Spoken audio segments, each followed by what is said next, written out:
তার মা তো অসুস্থ, আপনারা অনশন করেন, তো ছেলে কেন মাকে দেখতে আসে না?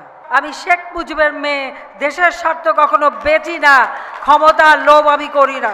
96 সাল যখন সরকার গঠন করি, বিদ্যুৎ ছিল মাত্র 1600 মেগাওয়াট। এই বিদ্যুতের জন্য আন্দোলন করতে যে সেই কানসার্টে মানুষকে গুলি করে হত্যা করে। ঢাকা শহরে পানির অভাব, বিদ্যুতের অভাব। এই বিদ্যুৎ আর পানির দাবি নিয়ে আন্দোলন করেছিল এবং বিএনপির এক নেতাকে আপনাদের মনে আছে যে পাবলিক ধাওয়া দিয়েছিল, যার নামই হয়ে গিয়েছিল দৌড় সালাউদ্দিন। কারণ তারা পাবলিকের ধাওয়াকে সে পালিয়েছিল, কারণ খালেদা জিয়া এদের চাহিদা পূরণ করতে পারে নাই। 96 সালে আওয়ামী লীগ সরকার আসে, 1600 মেগাওয়াট থেকে আমরা 4300 মেগাওয়াটে বিদ্যুৎ উৎপাদন বৃদ্ধি করি, আর অনেকগুলি বিদ্যুৎ প্রকল্প রেখে যাই। 2001 সাল, সেই নির্বাচনে জনগণ আওয়ামী লীগকে ভোট দিলেও দেশের সম্পদ বিক্রি করবার মুচলেকা দিয়ে খালেদা জিয়া ক্ষমতা আসে। কি সম্পদ? গ্যাস বিক্রি করবে। এই প্রস্তাব আমার কাছেও এসেছিল। আমি বলেছিলাম, আমি শেখ মুজিবের মেয়ে, দেশের স্বার্থ কখনো বেচি না, ক্ষমতার লোভ আমি করি না। খালেদা জিয়া এসে গ্যাস তো দিতেই পারেনি, বাংলাদেশকে পাঁচবার দুর্নীতিতে চ্যাম্পিয়ন করেছে, আর নিজে বিদেশ থেকে টাকা এসেছে এতিমখানার জন্য। এতিমরা একটা পয়সাও পায়নি, সব টাকা মেরে দিয়েছে সে। তার কাছে সব টাকা, একটা এতিমরে কিছু দেয়নি। সেই এতিমের অর্থ আত্মসাৎ করেছে। আর আরও যে দুর্নীতি, আপনারা কিছুদিন আগেই দেখেছেন, খালেদা জিয়ার দুর্নীতির কারণে, সেই নাইকোর দুর্নীতির কারণে তার বিরুদ্ধে সাক্ষী দিতে কানাডার পুলিশ এবং আমেরিকা থেকে গোয়েন্দা সংস্থার লোক তারা আসার জন্য তৈরি। এই যখনই মামলা চলে তখনই সে আরও অসুস্থ হয়ে পড়ে। খালেদা জিয়া ক্ষমতায় থাকতে তার ক্ষমতার দাপট দেখিয়েছে। এমনকি সে বলেছিল আওয়ামী লীগ 100 বছরও ক্ষমতায় যেতে পারবে না। বলেছিল আওয়ামী লীগ তো, আমার কথা, শেখ হাসিনা প্রধানমন্ত্রী তো দূরের কথা, বিরোধী দলের নেতাও হতে পারবে না।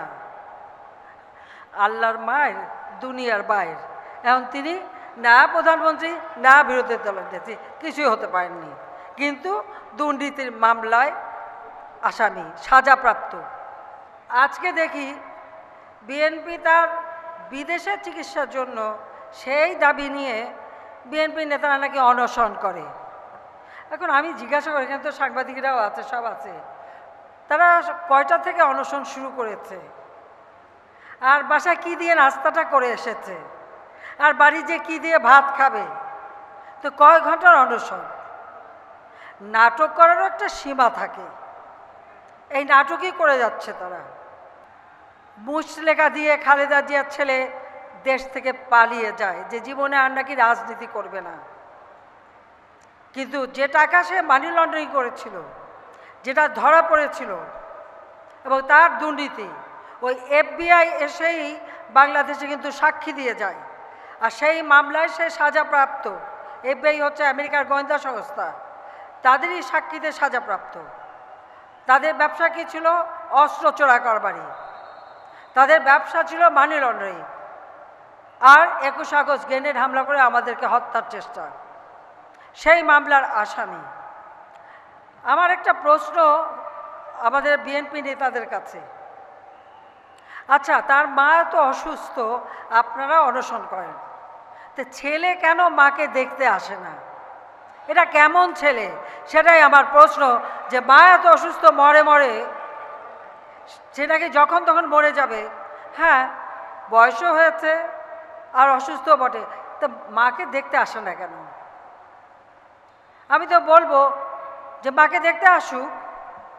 তারা অনশন করে খালেদা জিয়াকে বিদেশে পাঠাতে চায়, নেবেটা কে? যে ছেলে মাকে দেখতে আসে না সে নেবে? সে আশা দুরাশা, সে আশা দুরাশা। আর যে অত্যাচার করেছে, 2013 সালের কথা আপনাদের মনে আছে, খালেদা জিয়ার নির্দেশে অগ্নি সন্ত্রাস, প্রায় 3800 মতো গাড়ি পুড়িয়েছিল। গাড়ি, সিএনজি, রেল, বাস, কিনা জীবন্ত মানুষগুলিকে আগুন দিয়ে দিয়ে পুড়িয়েছে। 500 মতো মানুষ পুড়িয়ে মারা গেছে। এখনও 3000-এর মতো মানুষ তারা অগ্নিদগ্ধ অবস্থায় দিনের পর দিন যন্ত্রণা ভোগ করে চলছে। তাদের ছোড়া গ্রেনেড এখন এই যে আমাদের বহু নেতাকর্মী তাদের শরীরে। আমাদের মোহাম্মদ হানিফ যখন গ্রেনেড হামলা করে, তিনি আমাকে মানব ঢাল রচনা করেছিলেন। তার মাথায় সমস্ত স্প্লিন্টার, অসুস্থ হওয়ার পরে তাকে এমআরআই করা যায়নি, চিকিৎসাটা দেওয়া যায়নি, সেও তার জীবনটা দিয়ে গেছে। তাদের যে জঙ্গিবাদ, বাংলা ভাই, সন্ত্রাস সৃষ্টি, তার ফলে সমস্ত মানুষ অতিষ্ঠ ছিল। হাজার হাজার গাছ কেটেছে, রাস্তা কেটেছে। ওরা কোনো কিছু সৃষ্টি করতে পারে না, ধ্বংস করতে পারে, সেটাই তারা জানে। দেশের ক্ষতি করতে পারে, ভালো করতে পারে না, মঙ্গল করতে পারে না।